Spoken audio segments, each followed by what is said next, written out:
important thing to remember is it's never too late to start teaching them and training them about money, and it's never too early. Yeah, you might be able to start when literally they just learn how to do math. And I don't think that it's ever too early to start. As long as they understand basic math, they ask you to buy them stuff, that's the right opportunity to start teaching and training them about personal finance.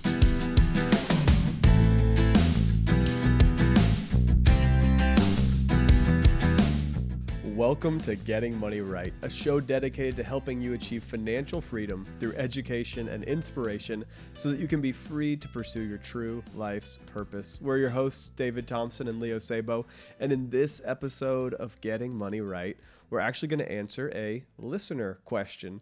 So we got a question from Kara, who reached out to ask about some money tips for her two sons. So let's listen into the question. Hey Leo, hey David. We have two sons. One is 16, the other one is 20.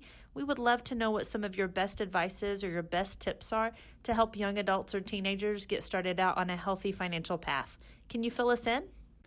Well, Kara, thank you so much for your question. Yes, I think we can provide some advice on how to get your kids to start out on a healthy financial path. So Kara has two sons, 16 and 20. So we're going to give some general advice for kids that are 16 to 20, but these principles can actually apply to younger kids in some areas and older young adults as well. So before we actually get into the question, though, we do want to highlight a few series of episodes that we've done that may also be helpful for young people getting started on their financial journey. David? Yeah, I think it's amazing if you take a minute to go back and listen to episodes 75 to 77.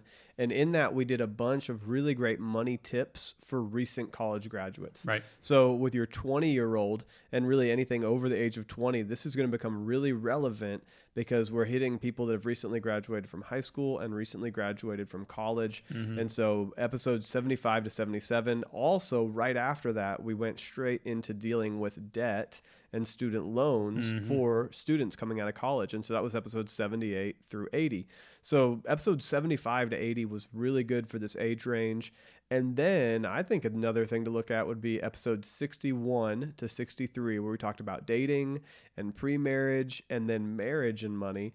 And maybe age 16 and age 20 is a little early for that. Yep. And now that being said, a lot of people get married at 20, 21, 22, 23. Yep. But today, a lot of people are waiting a little bit longer. So those are just a great range of episodes to go back and listen to. Today, we're going to really focus in on what do you do in that early stage of life and working with 16-year-olds to 20-year-olds and see if we can really pinpoint some things for teenagers up to young adults to do for their finances. Yeah.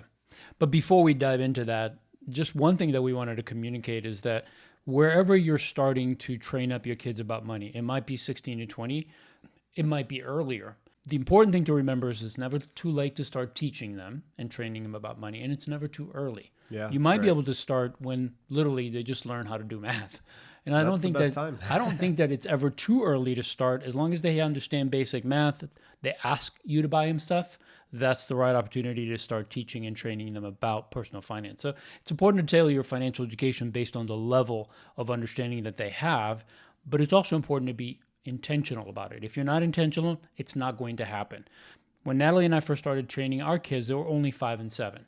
Yeah. So we knew that at that point they were asking, every time we went to the store, they were asking for something that we would buy them. So it's a great time to start just by first starting with an allowance. And then we set up a system that was a 10-10-80, which meant that they gave the first 10%, they saved the next 10%, and they spent the other 80. And it was 3 jars, so it was simple for a 5 and a 7-year-old to do.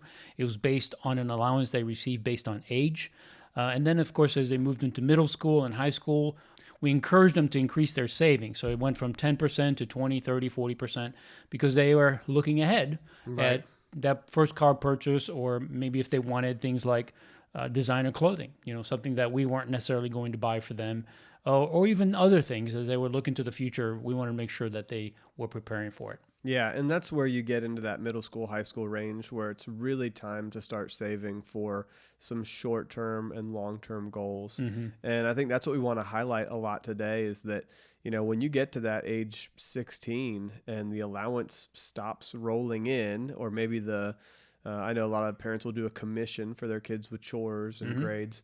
When that stops to roll in, all of a sudden there's a little bit more motivation for, oh, maybe I need to get out into the workforce That's right. and earn some income. And so starting a job or starting a small business. And as kids start to do this, this is also the best time to start them on some kind of written budget or some kind of budgeting app that they enjoy and will use, and training them that they are going to be the kind of person that uses a budget all throughout their life. Right. That this is just a part of who they are. That's a part of their financial journey, and using this first income from a real job as an opportunity to teach them about taxes.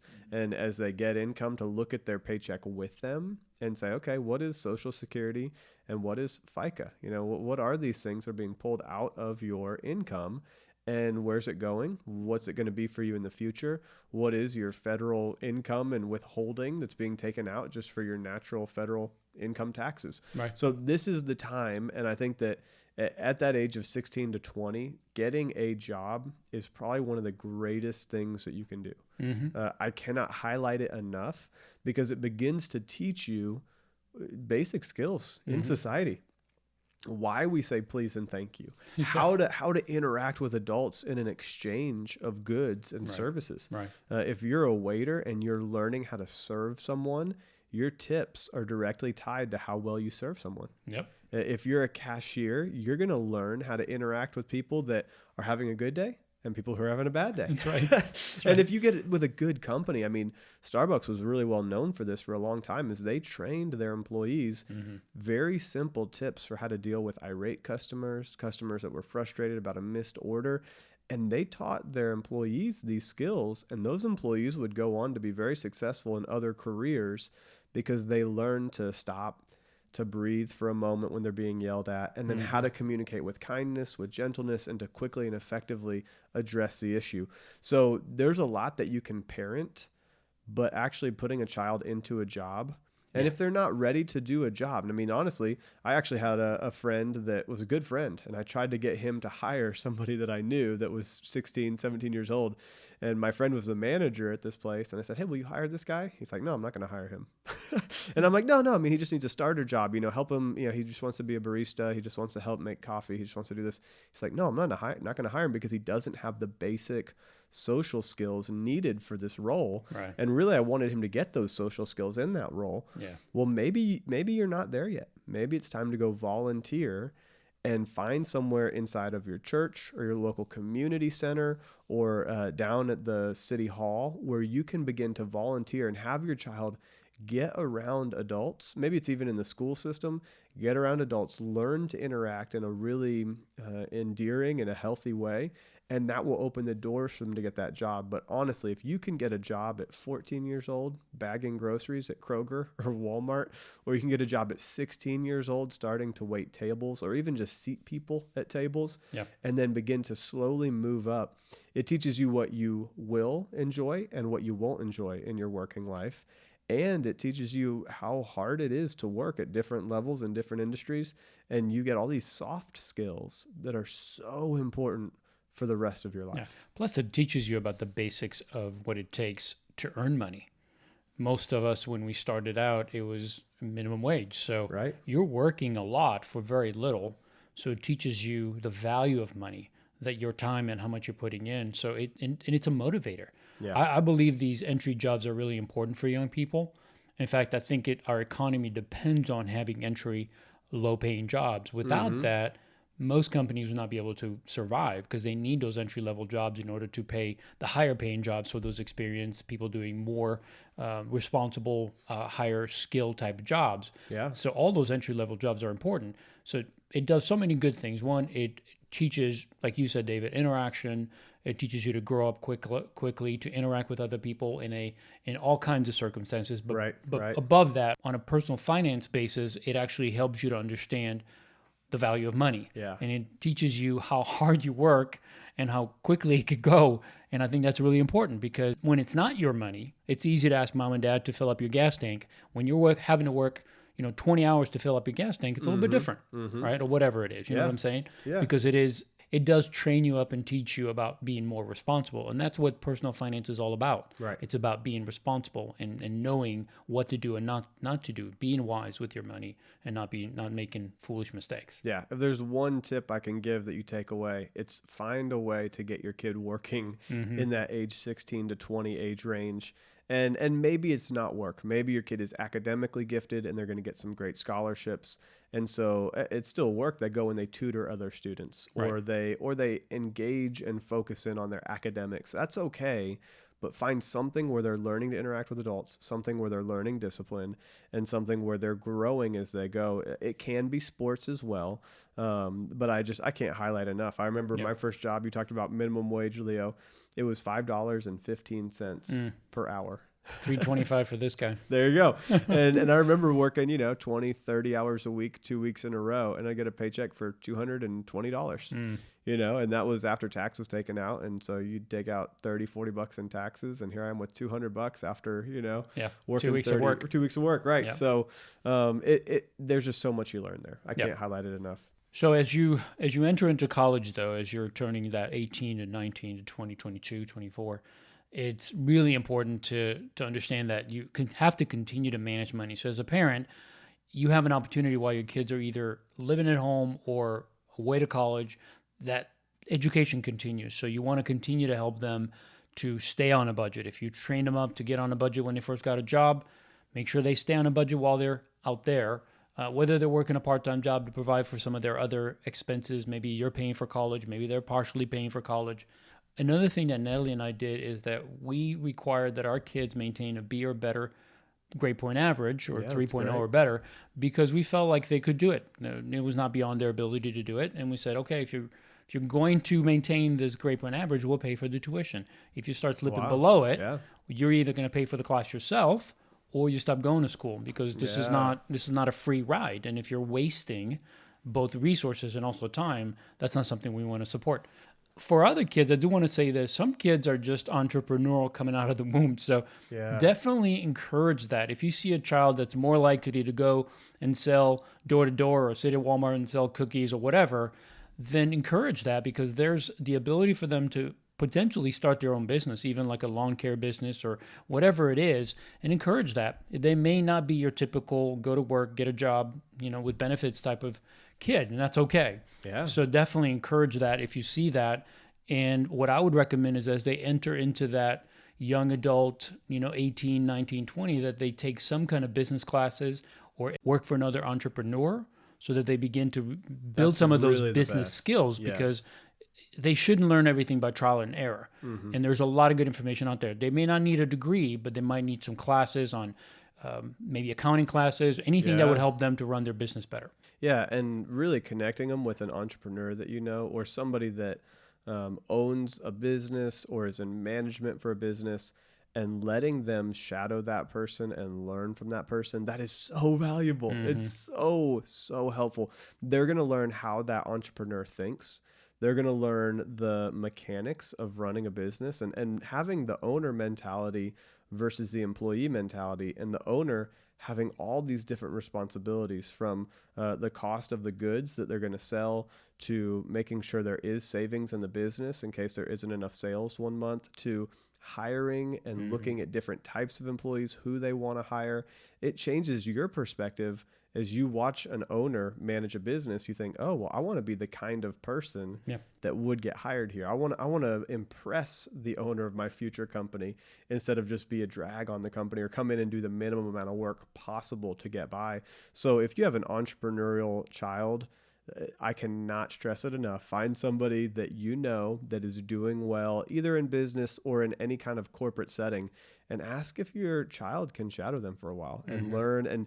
And really, if they allow it, thank them profusely and dress your child up. Put your get them dressed up where they look good as they go into the business environment. Do their hair for them. Help them get ready so they can operate and shadow in that environment and not feel out of place, so that person will continue to let them come. It will have a massive impact on their life. Yeah, well, I believe that if they have that bent, they're going to be more disciplined. They're going to be more driven. Yes. Just because that's something they want. It's not something that's being forced on them. That's true. So I believe they'll do much better there. But I guess what we're trying to say is, definitely flame that fire if it's already there, because they will probably have more success doing something on their own than trying to fit into the mold of a typical university or college. Yeah. Oh, absolutely. And, there's a bunch of great small business ideas for young adults and students, and you can literally just go Google it Mm-hmm. and find a ton. Just say, business ideas for teens.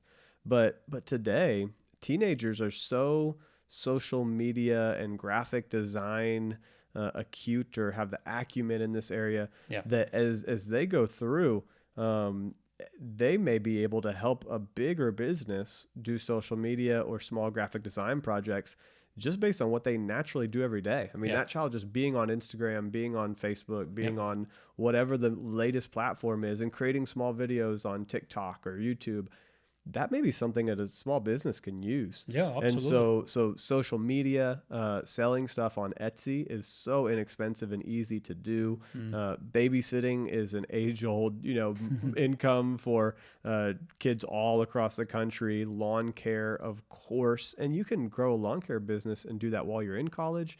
You can begin to hire people under you, That's even right. as a young adult. Like, you can hire high school kids under you that are your friends, Yep. and you can have a business that's moving along while you don't have to put as much time and energy in. It takes a lot of work up front. I Of mean, this course. is You still normal. have to manage it. You Still have to can't, manage it's it. not going to be you build it and you let it go. Right.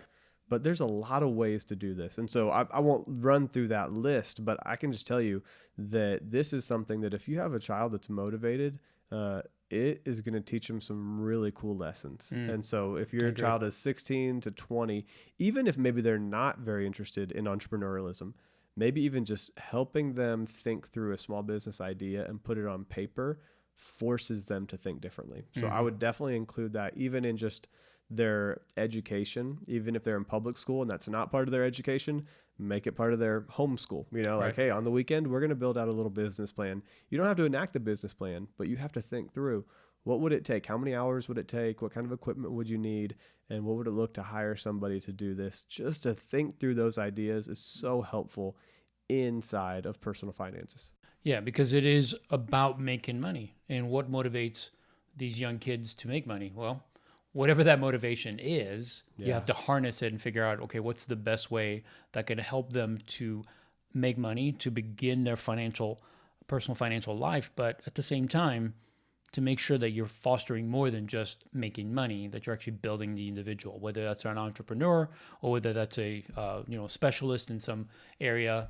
They will have a job someday because they'll need to make money, but make sure it's not just about making money. And as a parent, you really have a lot that you can invest into it. Who knows your kid better than you? Yeah. That's Right? I good. mean, you should be intentional about seeing how they behave and what they do with money, because that's going to be the motivator that's going to help them. So we started out as it's kind of building a foundation for how you train up your kids. So whether you start them out when they're very young or you're starting out when they're teens, regardless of when you start, there are some principles that we want to share. These are the tips that we want to share with you that I believe will really help your kids to manage money into adulthood. The first one is just learning self-control. Delayed gratification is one of the most important lessons that you can teach them. And that starts with simply helping them not to spend everything. Yes. I mean, it's that simple. I remember when we first started giving the kids an allowance, it was so funny because the first day we went to the store after they got their allowance, like all 80% of the money was gone, like on something really stupid that was going to break in about 5 seconds. Yep. And I wanted everything inside of me wanted to stop them from making that mistake. And my wife's like, stop, let them buy it. Because 5 minutes later, they'll want more money in order to buy the next thing. Mm-hmm. And this is a learning opportunity. Mm-hmm. So realize that delayed gratification, it's not going to come on its own.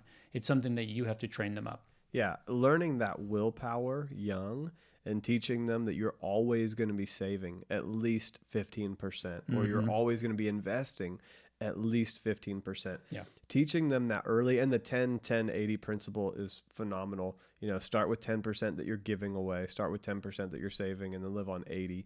I think that's a wonderful place to start. And then at different ages and different incomes, you can up different categories. Mm-hmm. But starting with that delayed gratification and teaching them that willpower is going to move forward into every area of their career.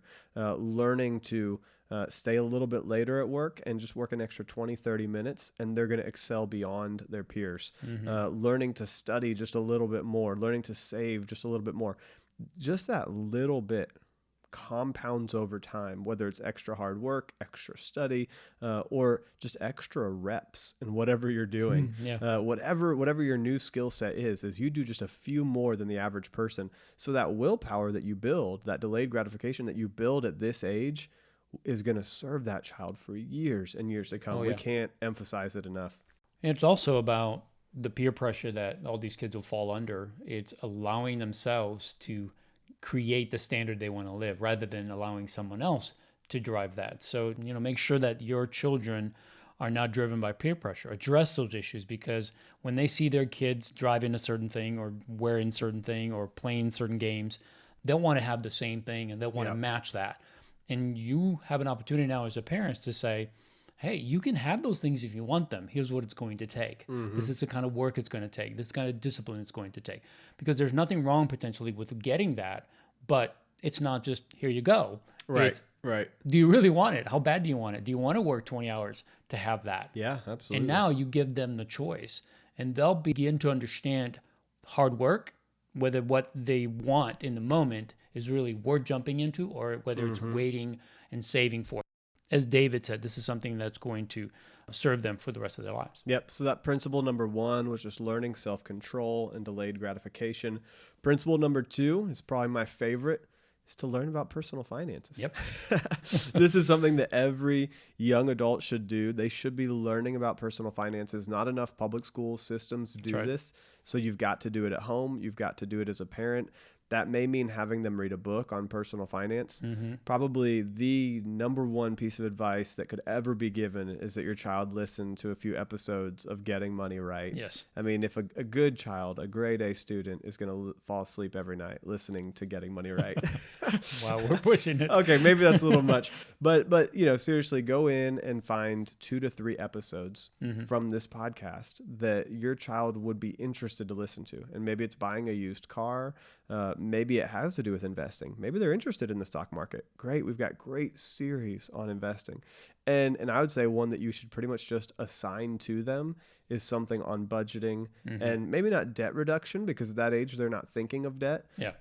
You want them to be aware of it before they run into it. Yeah. But maybe just that budgeting, a few of those budgeting episodes, either starting at the very beginning or all throughout Getting Money Right. You can just scroll through and see several great episodes that focus in on that Yeah, and I topic. think we have an episode that talks about the dangers of debt. Yeah, So that'd be great. we do touch on certain consequences to taking debt on, whether it's student loans, credit cards, or any kind of consumer debt. So it's good to just expose them to that. I remember we would go on long road trips to visit my parents or whatever on vacation, and we would put on Dave Ramsey podcasts. And, He's they're excellent. 3 hours long. Oh, yeah. And we would put them on, and the kids just loved it. That's so And cool. that's, it surprised us, but they were, young teenagers, but they loved it. They just loved the advice because it was humorous and it was Oh, entertaining. yeah. Dave and all is of that. very entertaining. Yeah. He's great So on you'd be personal finance. Yeah, you'd be surprised what your kids will actually listen to. Yeah. So if they're captive in your car and you're driving, you get to choose whatever you want to put on. So That's put right. on something like Getting Money Right or some other personal finance. Yeah. But also it's important to really just not take it for granted that they're just going to learn this by osmosis. They're not. So whether it's reading a book on personal finances or taking a personal finance course, there are a lot of good that's courses true. out there. Yeah. So if you take a course, it could be something that's very simple at first, but then you can dig into, investing in those other things later. But it's just so important to make it a part of their education because, like you said, David, it's really not taught in schools. Yeah. Well, you touched, Leo, just there on the next principle, which is investing. And as I was thinking through this, I put investing. Is that something that a 16-year-old should do? Because there's a lot of great advice out there on the internet that would say, oh, you're 16. Now is the time the to sooner the invest. better. Right. The sooner the better. You're 16 years old. Open an IRA with your earned income and invest it today because it has 50 years to grow, which is not bad advice. But I would argue that at that age, that really the best thing you can do is not invest in the stock market and in somebody else's company, but really to find some specific ways to invest in yourself. And so for a 16-year-old, I think one, that could mean more education. Yep. And maybe that's even like, let's say you're playing sports and you want to invest in some coaching and just learn new technical skills so that you can further yourself and enrich yourself. That's great. Another obvious place would be into some technical skills and training. Let's say you go and learn to work on cars, or maybe you just pay for a community college class. Yeah. Anything you're doing to invest in your education is probably, well, it's almost always a better investment than putting it directly into the stock market. It could be investing in equipment for a side business. So let's say you work or you get some money for your birthday for $50, and now you're thinking, oh, I could go spend all of this, or I could go buy a cheap lawnmower. Maybe it's like $100 these days, 150, but you could buy a lawnmower and do some yard work and earn a lot more money over time. So you'll double your money quickly if you go and mow lawns with a $100 lawnmower. A lot faster than you would in a IRA for 50 years. So I think that's a great place. I think learning to invest, the habit of saving, and just thinking of this like, oh, instead of investing my money necessarily in a long-term, savings plan for retirement, I'm going to learn and invest in my emergency fund. I'm going to learn and invest in a savings goal for a vehicle. Right. I'm going to learn and invest for my education.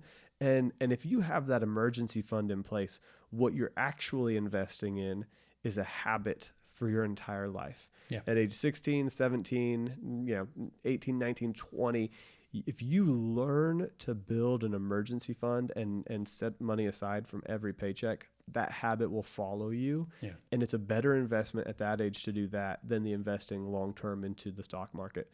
Now, it will teach you so you can later then invest in the stock market, which we love. I would also argue that a 16-year-old probably doesn't understand or wants to understand how the stock market works. Yeah. And as a parent, you might want to consider saying, well, in fact, I have a friend who did this. He started putting an IRA for his child. I think he was maybe a teenager. And by the time he turned to be a teenager, he was probably second year in college.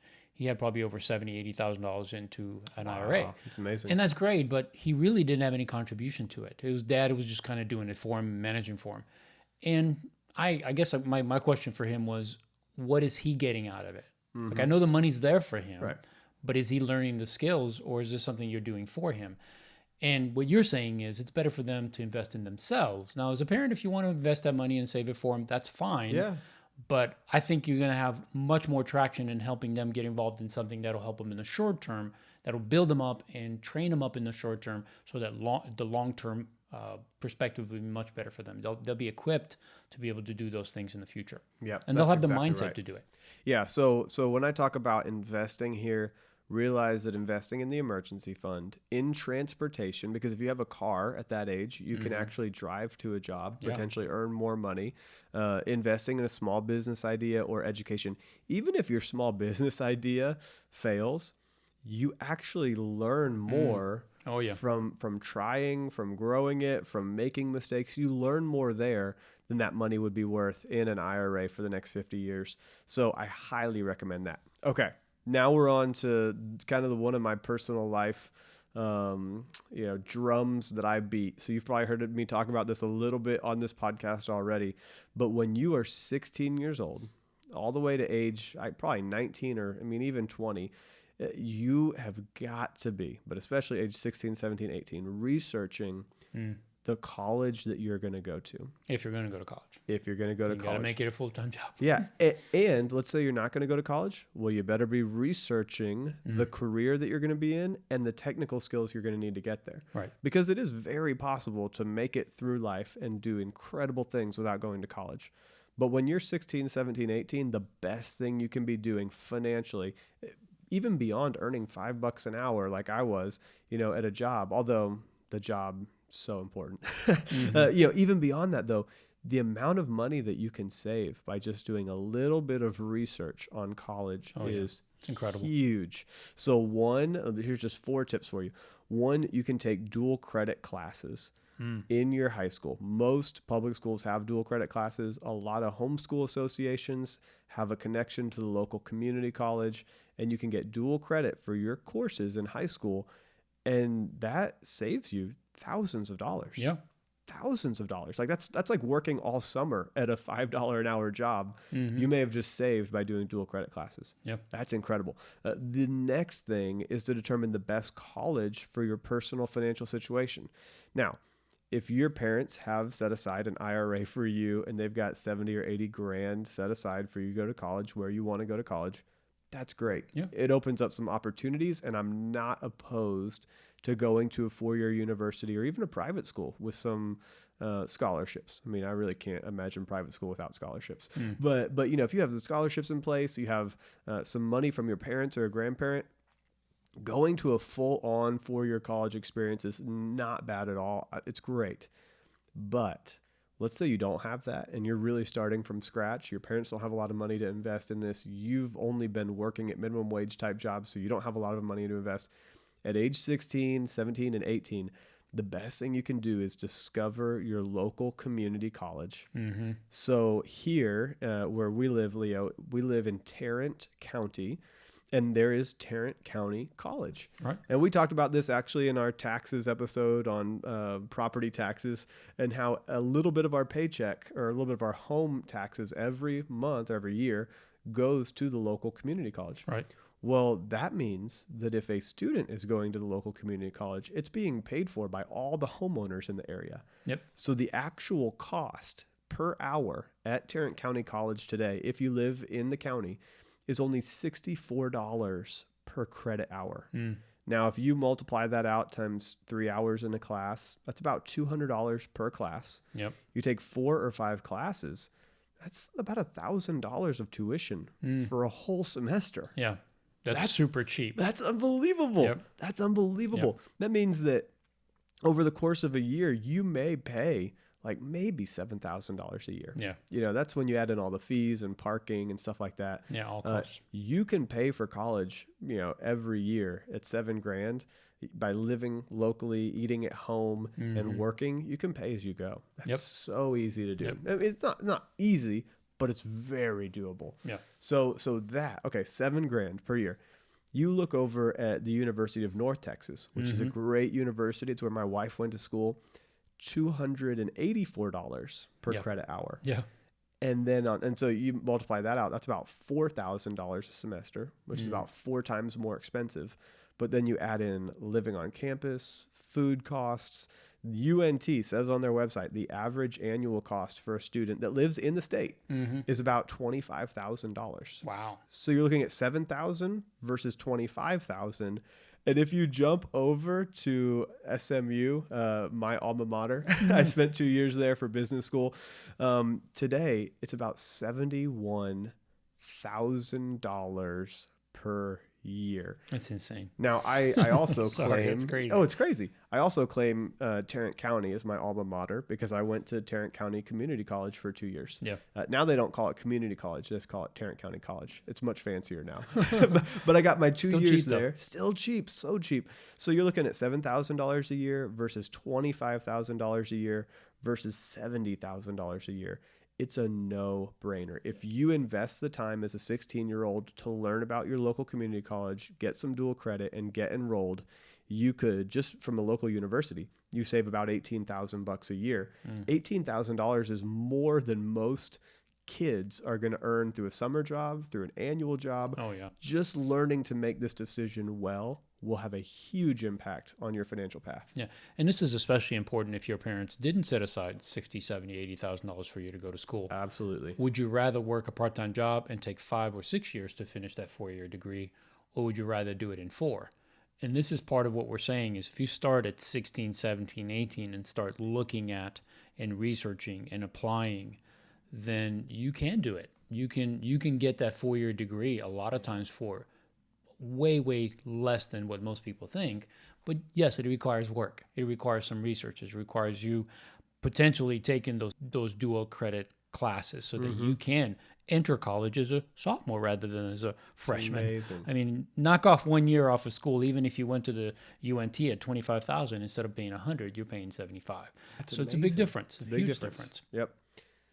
Well, we always want to remind you that no matter at what age you are, you want to spend on purpose, save before you spend, increase your financial margin, and invest wisely.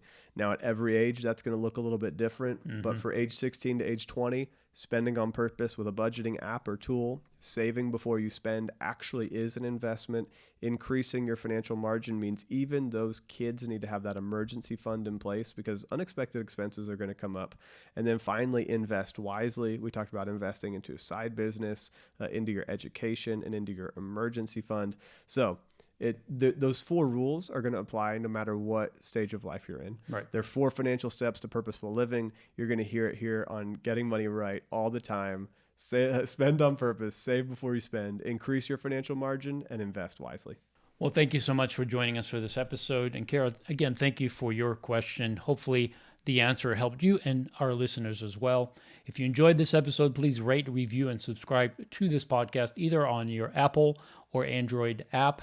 And thank you again for just being part of this show. We do appreciate that you listen. We appreciate that you share. And you can also share this podcast on your favorite social media platform. And while you're there, please find and follow us. We'd love to hear more questions from our audience about anything that you want to know more about. We'd love to either share with you or learn about it so we can share it with you. We're also continuing to learn ourselves. Yes. You could also go to stewardshipPastors.com. The book, Jesus on Money, is coming out soon. So go over there and buy 1 or more copies so that 20 copies. That's right. So you can be ready when it comes out. You'll also pre-order today. There you go. You'll also find videos and resources, and you can share all of those with your pastor or your spiritual leader. It'll be a real blessing to them. You can find the show notes and more resources at leosabo.com. And we look forward to having you join us next time so that together we can keep getting money right.